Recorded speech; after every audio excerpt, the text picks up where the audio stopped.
Dios les bendiga, hermanos, en esta noche.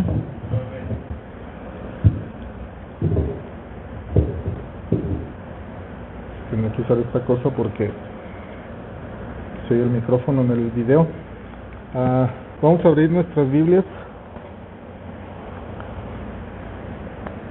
en Apocalipsis. Estamos estudiando el mensaje a las iglesias y en esta noche vamos a ver la iglesia más bonita. Vamos a ver si la podemos terminar no creo que la terminemos en un solo estudio. La vamos a ver para irnos un poquito lentos. La vamos a ir viendo un poquito detallada. Ya saben cuál es la iglesia más buena de las 7. La iglesia de Filadelfia. Está ahí en Apocalipsis 3, 7 al 13. La iglesia de Filadelfia, y la palabra de Dios dice así: escribe al ángel de la iglesia en Filadelfia, esto dice el santo, el verdadero, el que tiene la llave de David, el que abre y ninguno cierra, y cierra y ninguno abre. Yo conozco tus obras. He aquí, he puesto delante de ti una puerta abierta, la cual nadie puede cerrar, porque aunque tienes poca fuerza, has guardado mi palabra y no has negado mi nombre. He aquí yo entrego de la sinagoga de Satanás a los que se dicen ser judíos y no lo son, sino que mienten. He aquí yo haré que vengan y se postren a tus pies y reconozcan que yo te he amado. Por cuanto has guardado la palabra de mi paciencia, yo también te guardaré de la hora de la prueba que ha de venir sobre el mundo entero, para probar a los que moran sobre la tierra. He aquí, yo vengo pronto. Retén lo que tienes, para que ninguno tome tu corona. Al que venciere, yo lo haré columna en el templo de mi Dios, y nunca más saldrá de ahí. Y escribiré sobre él el nombre de mi Dios y el nombre de la ciudad de mi Dios, la nueva Jerusalén, la cual desciende del cielo de mi Dios, y mi nombre nuevo. El que tiene, oiga lo que el Espíritu dice a las iglesias.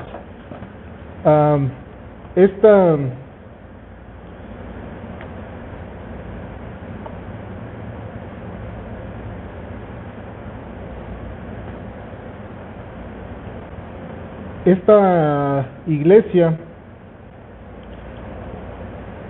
voy a ver un poquito aquí de la introducción. Ahora no tuve tiempo para printear lo que había escrito, pero en esta introducción, esta iglesia es la única de las 7 que el Señor no reprende. Es la única que no le dice nada que ha estado haciendo mal como a las otras 6. Y en esta iglesia es la única que va a ser bendecida grandemente.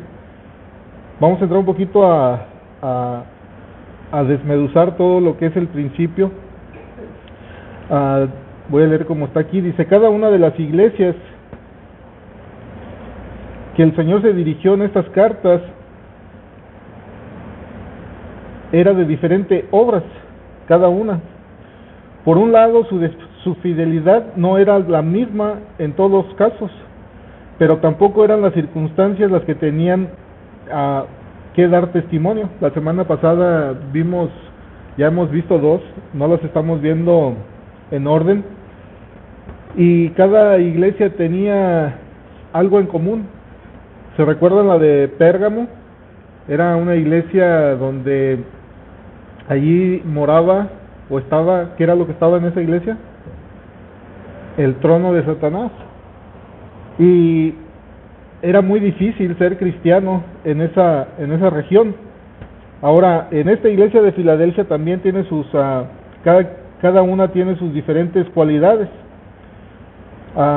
Aquí, especialmente, son apuestas, bueno, esta fidelidad de esta iglesia era de admirarse, de tenerla por en cuenta, de lo fiel que era, por eso el Señor no la reprende. Y como ya dijimos, cada una tenían diferentes circunstancias, especialmente llamado opuestas, las iglesias de Esmirna y Filadelfia. Y a pesar de que esto que solamente estaban a 160 kilómetros de distancia una de la otra. ¿Cuántos son 160 kilómetros, hermano? Usted que sabe más. Sí, 160 kilómetros, más o menos. 100 millas. De aquí a Laredo. Era una distancia no muy larga. Tenían estas diferencias.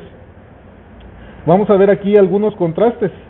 A la iglesia de Esmirna se le dice que algunos iban a ser encerrados en la cárcel. Esa es la que vemos ahí en Apocalipsis 2:10. Mientras a Filadelfia Dios iba a abrir una puerta que nadie podría cerrar. Son dos cosas opuestas. Alguien en Esmirna le dice que alguien va a ser encerrado, y en Filadelfia les dice que va a haber una puerta que nadie puede cerrar.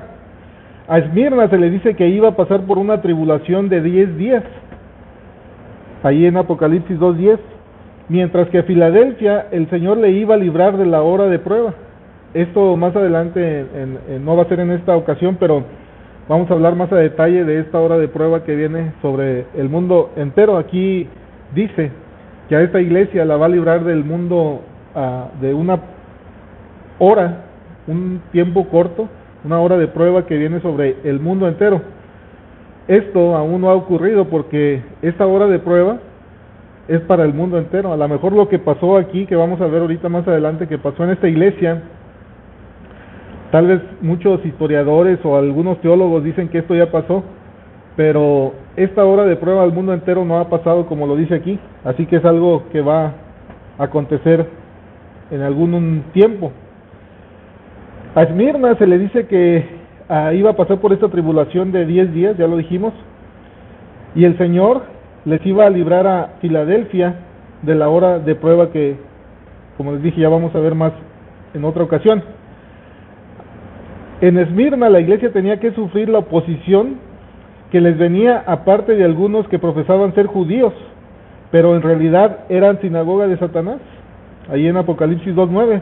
Mientras que a Filadelfia el Señor iba a hacer a los que se decían ser judíos, los iba a hacer que se postraran ante ellos, que vendrían y se postrarían en los pies de los creyentes de Filadelfia y reconocerían que Dios les había amado. Esta es una de las bendiciones que va a tener esta iglesia, o que tiene esta iglesia. Aunque son débiles, aunque son de poca fuerza, el Señor siempre los, en una forma de, como un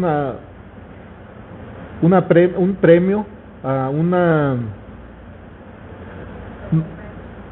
como una recompensa. Entonces, y sigue esto con las características muy en común en estas iglesias de hoy. Hay países donde tienen las puertas abiertas de par en par para predicar el evangelio, pero mientras en otros lugares los creyentes son terriblemente perseguidos. Aquí damos gracias a Dios porque nosotros tenemos la libertad aún de podernos congregar. Ahorita veníamos en el camino y estábamos viendo la iglesia que está aquí bajándonos del 10, y hay bastante gente y pues gloria a Dios, ¿verdad? Porque todavía nos podemos reunir, pero al mismo tiempo en otros países no tienen la misma, no lo vamos a decir fortuna, no tienen el mismo privilegio de no poderse reunir abiertamente como lo hacemos aquí en Estados Unidos. Entonces, como ya lo hemos visto en algunas otras ocasiones, donde las iglesias son estilos o modelos de iglesias en nuestros tiempos. Hay tipos de Esmirnas, hay tipos de Filadelfia, hay tipos de la Odisea. Cada iglesia tiene un aspecto en común que se parecen a estas iglesias. Ahora, vamos a ver un poquito de la historia de esta iglesia de Filadelfia. Esta iglesia fue fundada, bueno, la ciudad fue fundada en el año 189 antes de Cristo. Ahora, cuando estaba viendo estos estudios, me estaba dando cuenta que ya quieren quitar el AC y el DC. Ahora es antes de la era común y después de la era común. Aquí lo vamos a decir así como es, antes de Cristo, en el año 189, por este rey que se llamaba Eumenes II de Pérgamo. Y esta era la ruta que unía entre Sardis y Colosas. Era conocida como la Puerta de Oriente, por estar situada en la ruta principal del correo imperial desde Roma al este. Así que era una ciudad que estaba entre en medio. Allá en Guanajuato, ¿se sabe cuál se llama, hermano? La ciudad que estaba en crucero con todas. Allá en Guanajuato, ¿sabe cuál es la ciudad que estaba algo así parecido como a Filadelfia? Esa era como un crucero ahí. Todos el que iba tenían que pasar por esa ciudad. Celaya. Ese era el punto de donde por ahí tenían que pasar todos. Así este era un estilo más o menos Filadelfia, era el punto de crucero. La ciudad estaba ubicada encima de una placa tectónica, la que llevó a sufrir continuos terremotos. Creo que la semana pasada dimos algo de lo que había pasado en esta ciudad, pero en el año 17 después de Cristo, Filadelfia fue destruida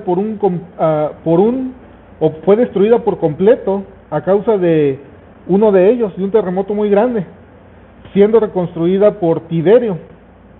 Como resultado de esto, quienes sobrevivieron tenían miedo y la mayoría vivían fuera de las murallas y muchos se fueron de esa ciudad. Ahora, esta ciudad cambió 3 veces de nombre. Primero se llamó Filadelfia, la que en griego significa el que ama a su hermano. Esto se debió a su fundador, Eumenes II, que de ese modo quiso honrar a su hermano Atalo II, cuya lealtad le hizo ganarse a este renombre. Más tarde, después del terremoto del año 17, cuando la ciudad fue destruida, Tiberio prestó una generosa ayuda para reconstruirla, y por eso recibió el nombre de Noecesarea en su honor. Ya después, en medio del siglo más tarde, medio siglo más tarde, bajo Vespasiano, volvió a cambiar una vez más de nombre. Vespasiano, sí. Volvió a cambiar el nombre por el de Flavia. Esa es la historia en lo que conocemos en este lugar donde era la iglesia de Filadelfia. Ahora, vamos a ver aquí el remitente de la carta. Fíjense cómo le dice en el versículo 3:7. Al remitente le dice, escribe. Me estorbó un poquito la luz. Escribe al ángel de la iglesia en Filadelfia. Esto dice, ¿quién? El santo, el verdadero, pongan atención, el que tiene la llave de David, el que abre y ninguno cierra, y cierra y ninguno abre. Entonces, ya lo dijimos una vez más, lo vamos a recalcar en esta noche otra vez. Al remitente, la carta va dirigida ¿a quién? Al pastor, ¿verdad? Al ángel. Esta es una gran responsabilidad para las personas que se paran detrás de un púlpito, o cada quien que está enfrente de una congregación. Aquí está el pastor que me desmiente, pero todo lo que diga será usado en su contra, ¿verdad? Todo lo que diga será usado en su contra. El pastor tiene la responsabilidad de la iglesia, es la cabeza.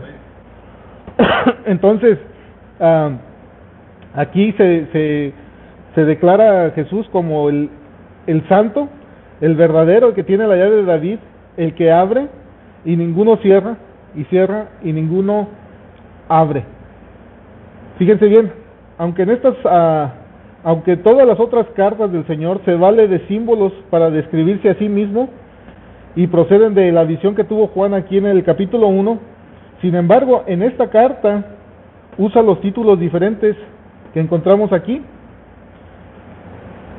Él se dice el santo, el verdadero.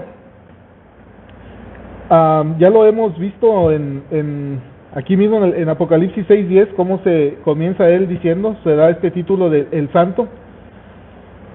En realidad, esta era una de las formas en las que Dios se ha conocido en el Antiguo Testamento. ¿Alguien le puede leer ahí en Hebreos 3:3? Habacuc, perdón.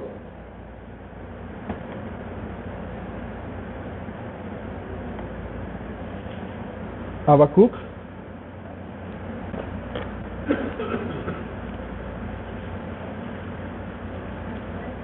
Sí.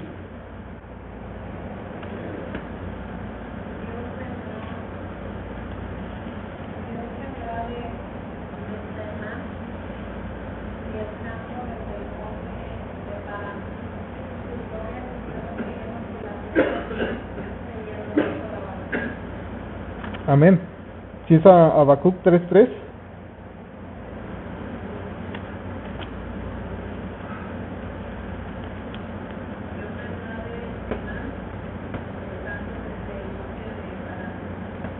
El santo, ¿verdad? También lo podemos ver en Isaías 54:5. Fíjense cómo él también aquí lo vemos, cómo se declara en el Antiguo Testamento como el santo. 54:5.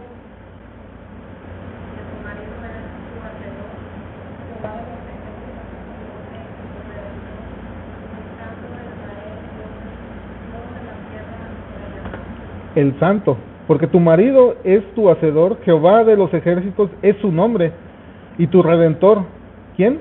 El santo de Israel, Dios de toda la tierra será llamado.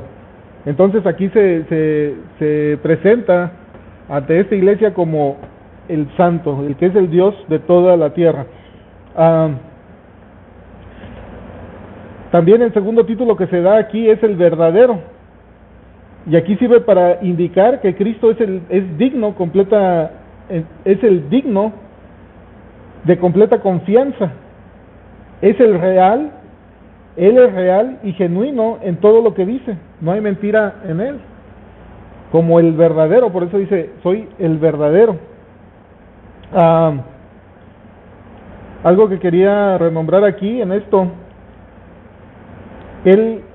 su palabra es verdad y todo lo que dice es genuino. No es un producto de la imaginación humana, ni tampoco falsea de ninguna manera la verdad. Así que estos dos títulos se da aquí en esta presentación, el santo y el verdadero. Ahora fíjense bien el segundo punto, el segundo versículo dice, el que tiene la llave de David, el que abre y ninguno cierra, y cierra y ninguno abre. Como en las ocasiones anteriores, el Señor se sirve de un personaje antiguo en el Antiguo Testamento para expresar su mensaje, para que el pueblo judío lo identifique más. Y en esta ocasión vamos a ver esta cita que dice Isaías 22:22. Fíjense bien, aquí yo creo que nos vamos a detener un poquito de tiempo en apreciar esto, en el de la llave de David, porque fíjense bien, Isaías 22:22.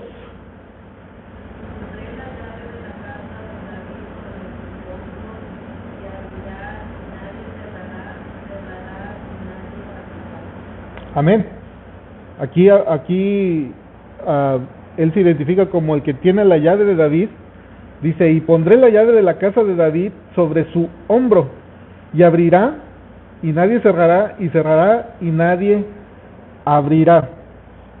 Entonces debemos de comenzar aquí, entendiendo a qué se refería inicialmente la profecía, para luego pensar que es cómo se aplica al Señor Jesús. Esto lo vamos a ver desde que siempre se nos ha enseñado que el Antiguo Testamento es una sombra de todo lo que es Jesús, ¿verdad? Y se nos ha enseñado que el tabernáculo, la puerta, todo lo que hay en el Antiguo Testamento es una sombra de Cristo. Entonces vamos a ver aquí, a ver cómo se matiza toda la palabra en el Antiguo Testamento se refiere a Él. En los días del profeta Isaías gobernaba este rey que se llamaba Ezequías, que tenía un cortesano llamado Sebna, que actuaba como mayordomo. Vamos a ver, fíjense cómo dice ahí en Isaías 22:15, un poquito atrás donde leímos en el 22.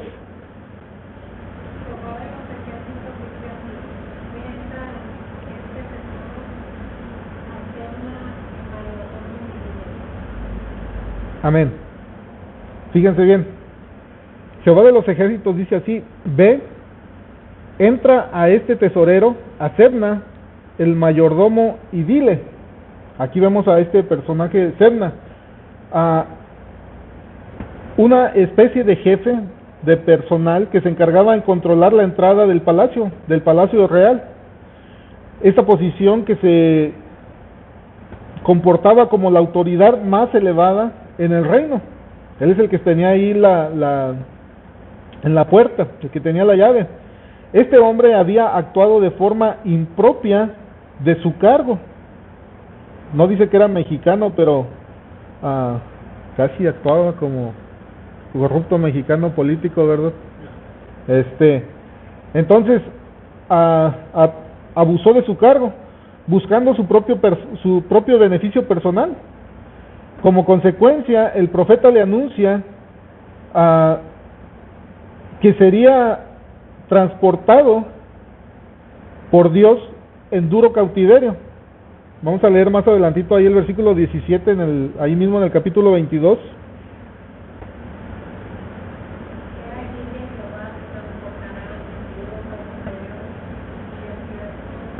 Te cubrirá el rostro. Entonces, muy mal este tipo. Ahora, y va a ser reemplazado en su puesto por un hombre justo. Lo iban a quitar de su cargo, de su puesto, y lo iban a reemplazar por alguien justo, honrado, llamado Eliaquim. Ahí mismo en Isaías 22:20 y del 21, léanle.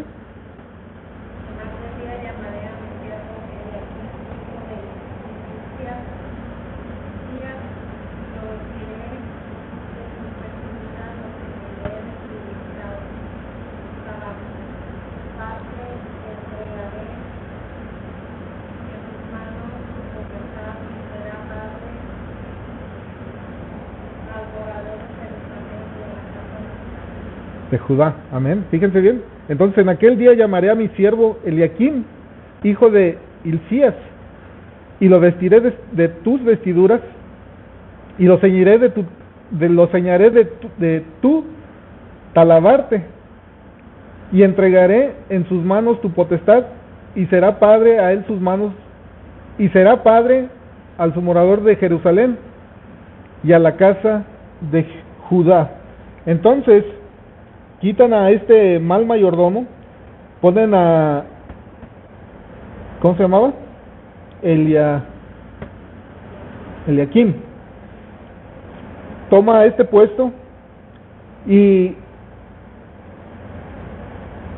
se acerca del que es acerca del que Dios dice que pondré la llave de la casa de David sobre su nombre, y abrirá y nadie cerrará y nadie abrirá.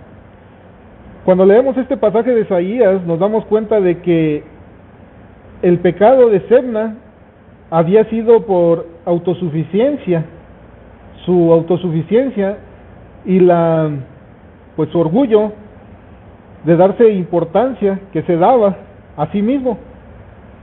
Ahora, por ejemplo, había esculpido una tumba para él en el lugar alto. Se había hecho un tipo de, no sé por qué todas las personas cuando tienen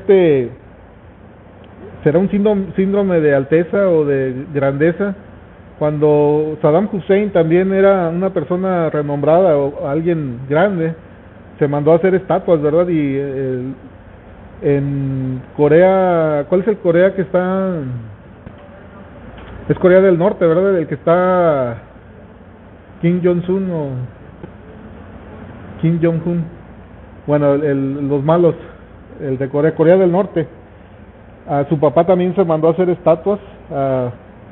Es algo por naturaleza humana que quiere ser grande las personas chuecas. Pero aquí vemos a que también quiso hacer algo esculpido, algo muy grande, ahí en el versículo 16 del capítulo 22. Fíjense cómo dice.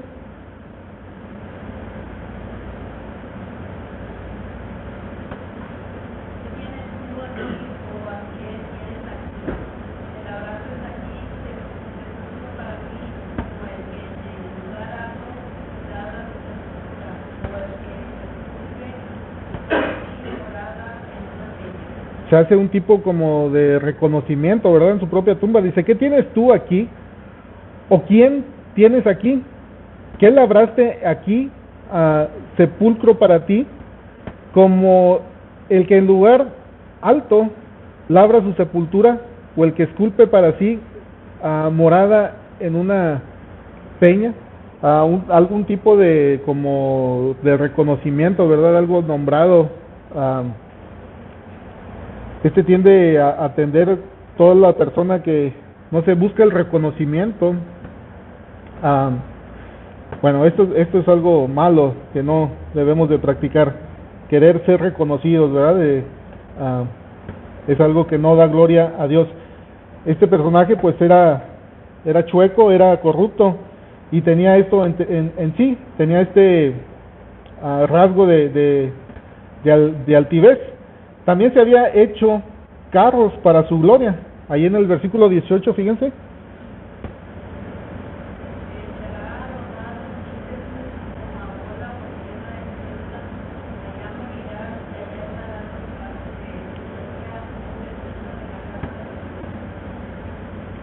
Así es. Entonces este personaje también se hacía su propio reconocimiento en su tumba y hacía también en alarde de sus carros. Entonces fíjense bien, esto es algo que no da gloria a Dios. Es decir, a este hombre como Sebna, leímos ¿cuál era? El 18. Ok. Entonces, pero ninguna de esas cosas iban que me estorba, me estorba la luz esta de aquí arriba, me encandila. Pero ninguna de estas cosas iban a aportar seguridad ni impedirían que fuera llevado en cautiverio, como lo leímos en el versículo 15, que Dios le dice que lo iban a llevar en cautiverio.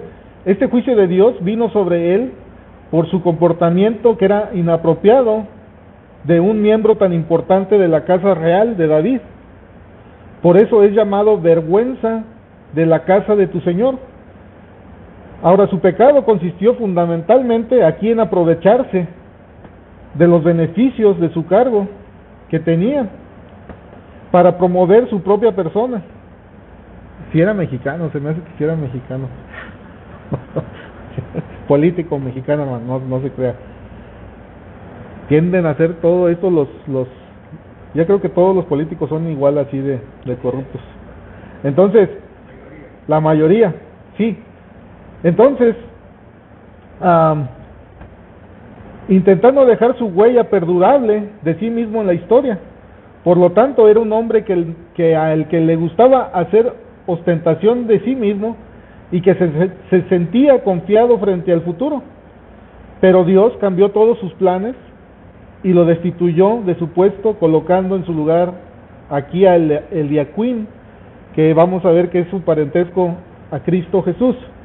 Aquí la diferencia entre Sebna y Eliaquim era un hombre íntegro y responsable, que inspiraba confianza y respeto al pueblo, un hombre del que se dice que sería asiento de honra en la casa de su padre.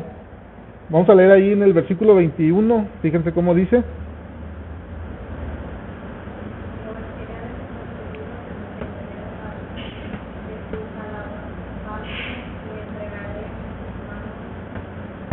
Tu potestad. Amén. Entonces le dice que, y yo lo vestiré de tus vestiduras, quitando las del antiguo, del otro que estaba, de Sebna. Es decir, no sería un hombre como Sebna que buscaba su propia honra, sino que serviría con fidelidad a la casa de David, algo que identifica a esta iglesia por su fidelidad. Este es el deseo para mí, que ojalá Dios quiera que todas las iglesias seamos como Filadelfia.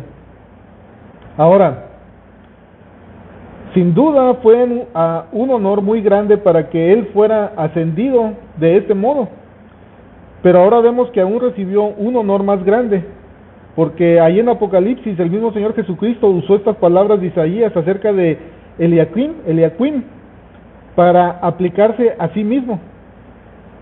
Ahora vemos aquí como el Señor tampoco estaba buscando su propia gloria, sino la de su Padre Celestial. Vamos a leer ahí en Juan 17:4.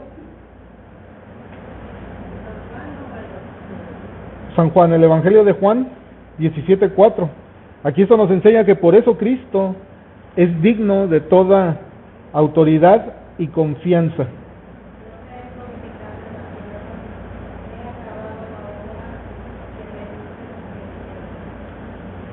Amén. Dándole la gloria al Padre. Ahora, por lo tanto, ahora nuestro Señor Jesucristo, quien tiene la llave de David, Él es el mismo el que abre y ninguno cierra, y cierra y ninguno abre. Esta llave es sin duda el símbolo de autoridad. Nadie puede interferir en lo que decide o hace. Solamente Jesús determina quién entra a su casa. Entonces, aunque vemos aquí que en el versículo 18 se nos dice de que Él es el que cierra y el que abre, Él tiene las llaves de la muerte y del Hades. Ahí en Apocalipsis 1:18, fíjense bien.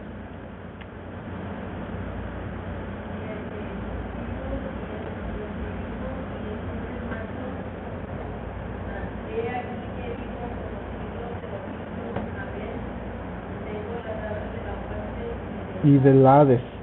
Amén. Entonces Cristo ha abierto el camino a la salvación y nadie podrá cerrarlo.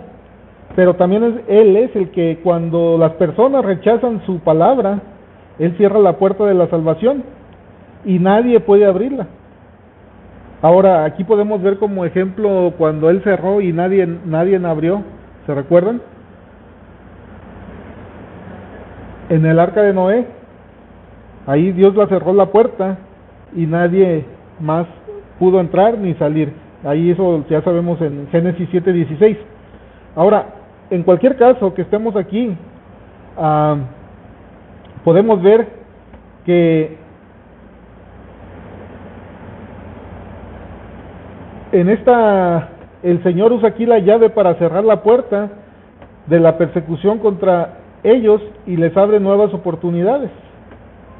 Fíjense bien, vamos a ver aquí la alabanza que le da Jesús a su iglesia. Vamos a ver la alabanza que le da a su iglesia. Versículo 8, ¿alguien lo quiere leer?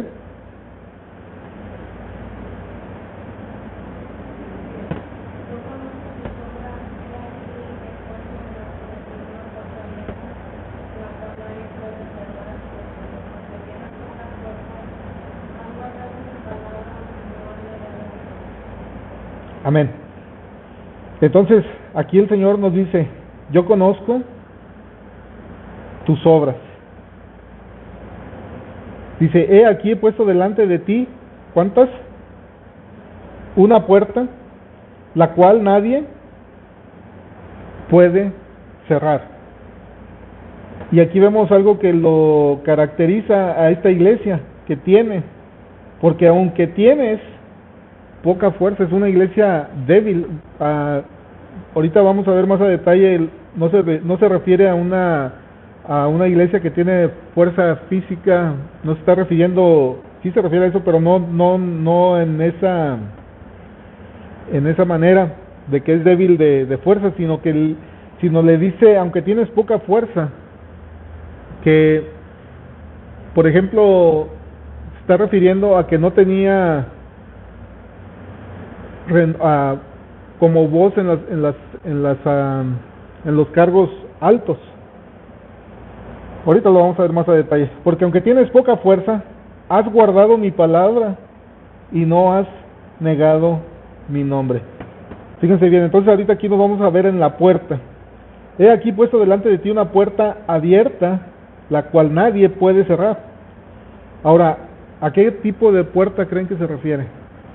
Aquí se usa mucho hacen mucho énfasis en que lo podemos aplicar en varias cosas, cuando se nos va un trabajo, ¿verdad? Como ahorita que hay miles de personas que están guardando, así como esta misma palabra que dice aquí, has guardado mi palabra y no has negado mi nombre.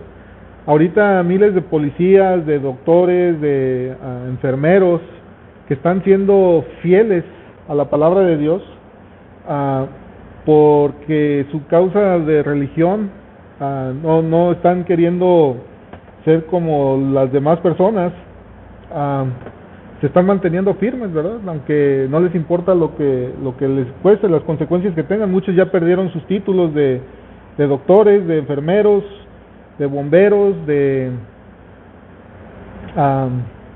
muchos puestos que están perdiendo por mantenerse firmes al no querer ser partícipe de este nuevo movimiento, que ya sabemos de qué estamos hablando, pero de esta misma manera aquí Dios los honra. Dios no los va a desamparar, Dios les va a abrir otra puerta, y así como han permanecido firmes, Dios les abre otra puerta. Así que confiemos en Dios. ¿Alguien se puede referir a esta puerta? Aquí, algunos creen que se refiere a las autoridades judías que habían excluido a los creyentes ahí en Filadelfia del pueblo de Dios, cuando en realidad solo era el Señor Jesucristo quien en verdad proporciona el acceso a la nueva Jerusalén.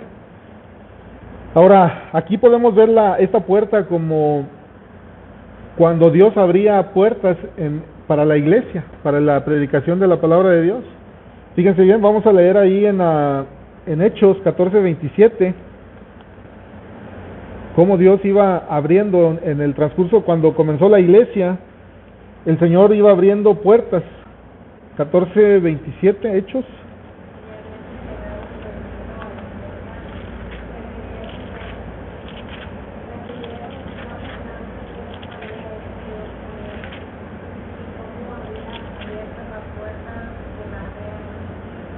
Amén.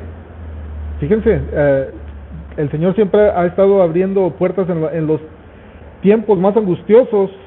La palabra de Dios es cuando crece más.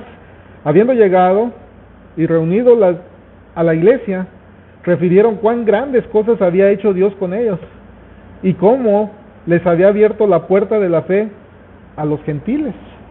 Entonces aquí vemos cómo se refiere a esta puerta. También vamos a dar otro ejemplo ahí en 1 de Corintios. ¿Qué? ¿Cuál dije? No, me equivoqué. Sí, de Corintios 16.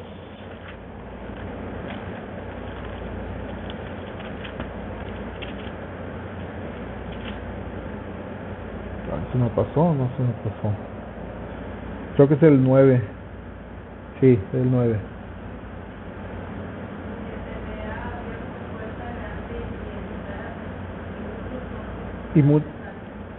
Amén. Es segunda de Corintios 2:12.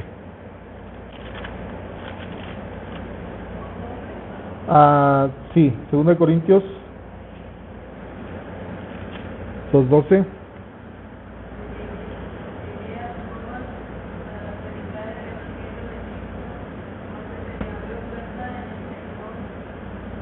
Amén. Cuando llegué a Troas, para predicar el Evangelio de Cristo, aunque se me abrió puerta en el Señor. Uno más. Colosenses 4:3.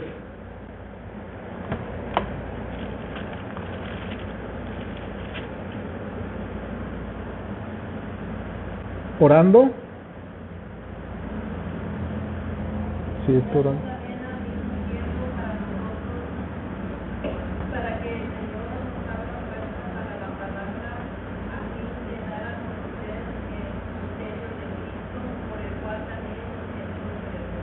Amén. Orando también al mismo tiempo por nosotros, para que el Señor nos abra puerta para la palabra, a fin de dar a conocer el misterio de Cristo, por lo cual también estoy preso. Entonces, esta puerta que se abre es para predicar la palabra de Dios. Ahorita que estamos en tiempos donde se necesita que la gente escuche la palabra de Dios, pues por la tecnología se nos abren miles de puertas. Podemos llegar ya no es como en los tiempos de cuando andan yendo bueno, no es excusa para no evangelizar de ir de puerta en puerta, pero vivimos en tiempos donde ya la seguridad o por desconfianza ya muchas veces está toque y toque y nadie le abre, como a los testigos de Jehová, ¿verdad? Ellos se la pasan toque y toque puertas y nadie les abre. Pero gracias a la tecnología se pueden abrir muchas puertas y la palabra de Dios llega hasta lugares donde ni se imagina. Entonces, esta puerta se ha abierto para que la usemos con provecho para predicar la palabra de Dios. Entonces aquí, esta interpretación tendríamos que, como recompensa por el fiel servicio que la iglesia había llevado a cabo, a pesar de sus pocas fuerzas y recursos, sería bendecida con la posibilidad de un servicio mayor. Pero como siempre sabemos aquí, el diablo intentaría cerrar esta puerta. Pero como ya lo hemos visto en otras ocasiones, el Señor mismo, Él tiene esta llave y Él tiene esta llave donde nadie la puede cerrar. Entonces, vamos a ver aquí. Aquí es punto de notar que la forma de progresar de la vida espiritual es siendo fieles en las pequeñas cosas que el Señor pone en nuestras manos. Y esto es lo importante de esta iglesia, que es de gran beneficio ser fiel, permanecer fiel. La consecuencia de permanecer fiel es que Dios nos va a guardar. Esa es la consecuencia de Él nos va a tener en sus manos. Porque aunque tienes poca fuerza, el versículo punto 2 dice, porque aunque tienes poca fuerza, has guardado mi palabra y no has negado mi nombre. Quiero ver si alcanzamos a ver este último punto aquí, porque este es bien importante.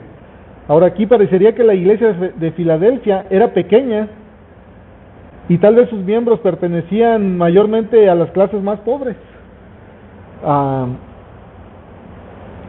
Siempre, como este hermano que nos tenemos ahorita de visita, las historias que me cuenta de los hermanos allá en lugares donde son muy pobres, me deja sorprendido, ¿verdad? Como esa gente fiel, en lugares donde las iglesias son una chocita, pues no voy a llamarlo una posilga, pero algo humilde, nomás un tejabán donde ni ventanas, y donde van y luego que dicen que tienen servicio todos los días, que nomás el lunes agarran de descanso. Dice, y el lunes es vigilia. So, la verdad me vergüenza me da. Cómo ver, y es gente humilde, gente pobre, que tiene el deseo de alabar a Dios y ir a todos los días, no les cuesta ir a caminando horas para llegar al lugar ahí, pero bueno, por eso Dios premia a estas iglesias fieles. Ahora parece que esta iglesia, estos eran de los más pobres. Nada, esto sería de extrañar en una ciudad tan que constantemente sufría violentos terremotos. Ya sabemos que después de cada calamidad pues hay escasez. Entonces, sin embargo, reconocer la falta de recursos propios y confiar en el Señor y en su poder, esto es un requisito fundamental para que Él abra la puerta de nuevas oportunidades. Ahora, que los cristianos tengan poco poder es algo positivo ante Dios, como estos hermanos que les digo que están allá que me cuentan de allá de Veracruz. El poder es fácilmente un objeto de abuso. Ya lo vimos con esta persona que estaba que fue destituido de su puesto en el palacio real.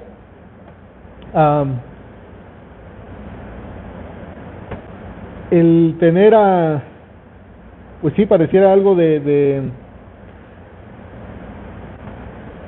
¿cómo se dice?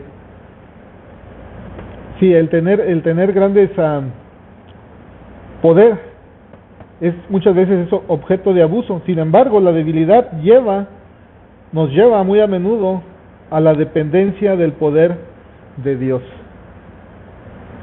Anoche en el culto de hogar estaba dando un testimonio ahí donde como cuando las personas tienen alguna necesidad, ¿verdad? Los ven aquí en la iglesia orando y pidiendo por su necesidad, de su trabajo, de lo que sea, que Dios los bendiga y no faltan a los cultos, pero ya después ya les cumple su capricho y se olvidan de Dios. Ya no los necesito, ya me cumplió mi deseo, ya. Esto es triste, pero es una realidad. Entonces, el permanecer fiel, la fidelidad ese es el punto aquí en esta iglesia. Le dice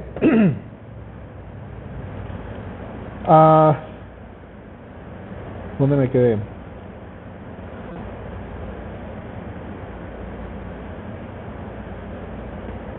Sí, aquí los creyentes de Filadelfia le dice, has guardado mi nombre. Habían guardado su palabra. Al fin y al cabo, lo que debe de caracterizar a este pueblo de Dios, que su obediencia era fiel a la palabra de Dios. Ellos habían permanecido fieles al mensaje del Evangelio, sin alterar su contenido, ni abrazar otras enseñanzas heréticas como las que vimos de la iglesia pasada, de Pérgamo, ¿verdad? Que toleraba las enseñanzas se fue acomodando a dejar entrar otras enseñanzas y le fue feo. Y esta iglesia no permitió eso, al pesar de que era débil, permaneció fiel, no negó el nombre del Señor. Y ¿dónde? Ok, no vuelvo para el otro, ahora sí para el otro lo printeo porque no me acomodo así.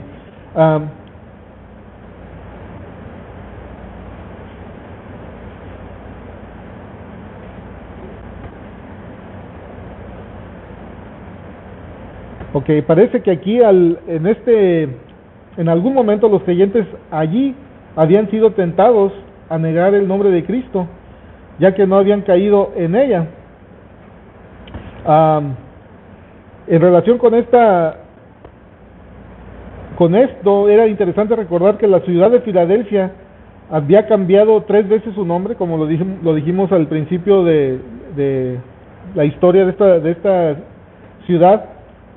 pero los cristianos permanecieron con su mismo nombre, la iglesia de Filadelfia. Entonces Dios los premia. Ahora fíjense bien, yo creo que si nos alcanza el tiempo, vamos a ver aquí cómo Dios premia la fidelidad.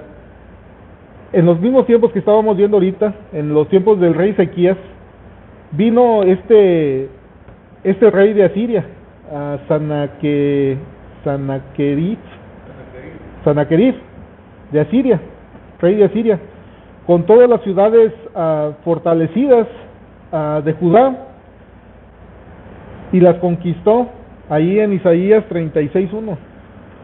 Fíjense, vamos a leerlo, sí no va a alcanzar el tiempo. Vamos a ver cómo Dios apremia la fidelidad.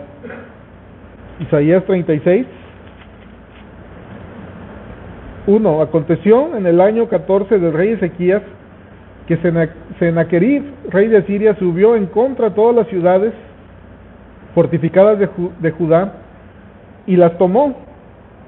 Después de esto, envió a Jerusalén al Rabsacés, el principal general asirio, para decirle a Ezequías y a su pueblo que se rindieran. Ahora la situación ahí era dramática.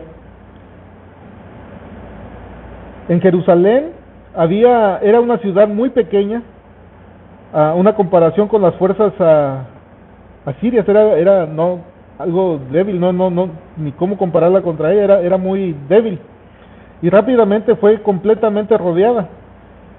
El Rabsacés, que se acercó a la muralla para decir a los hombres de Ezequías que no valía la pena resistirse y que no pusieran su confianza en Jehová, porque no era mayor que los otros dioses de las naciones a las que ellos habían conquistado.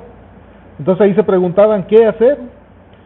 Si se rendían, serían como decir que Jehová era igual que los dioses de las otras naciones. Fíjense bien, pero Ezequías tenía poca fuerza en comparación con el imperio de los asirios. En esos momentos ahí Dios ya había quitado a Sebna, al que vimos, al mayordomo de la casa de David, y había puesto en su lugar a Eliaquim, tal como lo había profetizado Isaías, ahí ya lo que leímos en el 22:15. Entonces en el versículo 36:3, ahí en Isaías 36:3, fíjense, dice: y salió Eliaquim, hijo de Hilcías, mayordomo, y Sebna escribía, Yahoá hizo Asaf canciller. Vamos un poquito más adelante. Este personaje principal de la corte de Ezequías era el responsable de la mayoría de las decisiones en la casa de David, y que abriría y nadie podría cerrar, y cerraría y nadie podría abrir. Este también ya lo leímos ahí en Isaías 22:22. Ahora era el momento de comprobar hasta dónde llegaba esa promesa. Ellos tuvieron fe en Dios y decidieron quedar firmes ante tan grande imperio. Decidir permanecer firmes en la palabra de Dios, poniendo su confianza en Dios. Ahora vamos aquí a ver aquí algo muy significante. Lo cierto es que, humanamente hablando, era una situación imposible, pero en esa misma noche el ángel de Jehová visitó el ejército de los asirios y mató a 185,000 de ellos en Sanaquerib. Entonces tuvo que regresar a Nínive, y ahí lo mataron sus dos hijos. Ahí en Isaías 37 y 38, 33,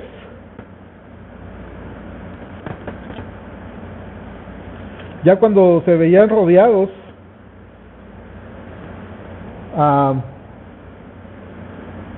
del versículo 33 del 38 dice: por tanto, así dice Jehová acerca del rey de Asiria: no entrará esta ciudad, ni arrojará saeta en ella, no vendrá delante de ella con escudo, ni levantará contra ella baluarte. Por el camino que vino volverá, y no entrará en la casa en esta ciudad, dice Jehová, porque yo ampararé a esta ciudad para salvarla por amor de mí mismo y por amor ¿de quién? De David, mi siervo. Y salió el ángel de Jehová y mató a 185,000 en el campamento de los asirios, y cuando se levantaron por la mañana, he aquí que todos los cuerpos de los muertos, era todo cuerpo de muertos. Entonces Sanaquerib, rey de Asiria, se fue e hizo su morada en Nínive. Y aconteció que mientras adoraba en el templo de Nisroch, su dios, sus hijos, Adramalec y Sarzer, le mataron a espada y huyeron a la tierra de Arad, en el reino, en el lugar de Esar-Hadón, su hijo. Sus propios hijos lo mataron, o sea, terrible. Entonces, porque tenía poca fuerza, allí honraron la palabra de Dios, creyeron en él, ponieron su confianza en él, y Dios los libró. Aquí vemos que aunque ya nunca volvieron, porque el pueblo de Dios, aunque era débil, mantuvo su fe en el Señor y no negó su nombre, y por eso les concedió la victoria. Como consecuencia de estas naciones que tuvieron que admitir que realmente era el pueblo de Dios y los amaba, y por eso el Señor los guardó allí en el Antiguo Testamento. Esto va a ser lo mismo Dios con nosotros, si permanecemos fiel. Ahora, aquí vemos que es cierto que la iglesia de Filadelfia tenía poca fuerza y carecería de grandes dones. No tenía evangelistas de estatus mundial ni grandes recursos económicos. Eran gente sencilla, pero osaron en permanecer firmes en el nombre del Señor, y los protegió y les dio nuevas oportunidades para seguir adelante. Entonces aquí el Señor nos hace esta gran promesa. Ya vamos a terminar. Por permanecer fiel, esta iglesia es la que es la mejor de todas las iglesias. Versículo 10 dice: por cuanto has guardado la palabra de mi paciencia, así como en aquellos tiempos que leímos ahorita, dice: yo también te guardaré de la hora de la prueba que ha de venir sobre el mundo entero, para probar a los que moran en la tierra. Ahorita estamos viviendo donde el temor a Dios ya es algo que no existe. Vemos donde el mundo se ha desviado totalmente de la, pues, de todo está desviado. No hay un temor a Dios. Hay un espíritu tremendo ahorita en el mundo vamos a decirlo, del anticristo. No quieren a Dios. Y en todo este mundo, en todo el mundo, permanece esta iglesia fiel, que está guardando su palabra, que así como en los tiempos que leímos ahorita en el Antiguo Testamento, así está siendo fiel, se permanece fiel y no ha negado su nombre. En tiempos difíciles el Señor nos va a guardar de lo que venga, en cualquier cosa que venga aquí. Por eso me gusta este mensaje de esta iglesia, porque nos da una garantía de que el Señor nos va a cuidar.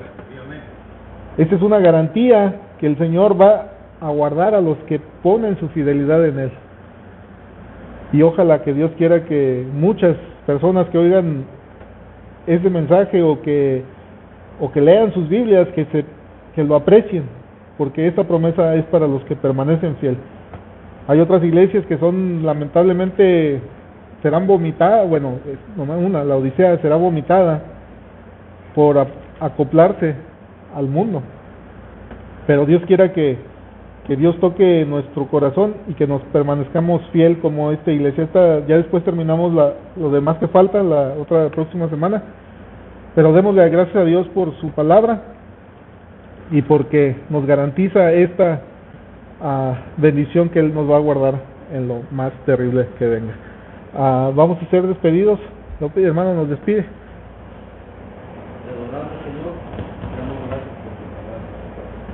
exhorta a ser fieles, a seguirte con todo el corazón.